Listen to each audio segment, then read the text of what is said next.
Dasturchi bo'lmasdan turib, IT sohasida ishlasa bo'ladimi? Sherzodga qanaqa dasturchi bo'lmasalar Prezident virtual qabulxonasi kabi katta IT loyihalarda ishlayotganlarini aytib beramiz.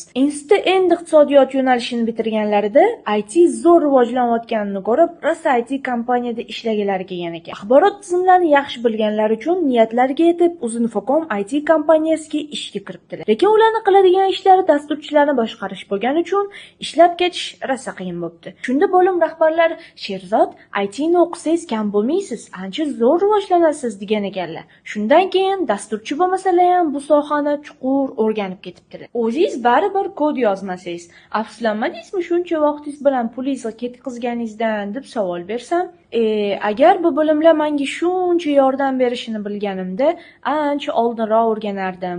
Dasturchilar bilan chiqishib ketishga, birga ishlashga, ekspert sifatida o'sishga ancha yordam berar ekan. Hammaga o'rganib qo'yishini maslahat beraman dedilar. Shundan keyin Prezident virtual qabulxonasi, bolalar ombudsmani kabi katta IT proyektlarda zo'r natijalarga erishibdilar. Agar sizlar ham ish bozorida ITni bilmaganlardan 2-3 barobar ko'proq oylik olib yoki o'zingizlarning biznesinglarni rivojlantirmoqchi bo'lsanglar, YouStudy bilan ITni o'rganinglar. Kurslarimiz haqida to'liq ma'lumot olish uchun kommentda plus qoldiringlar.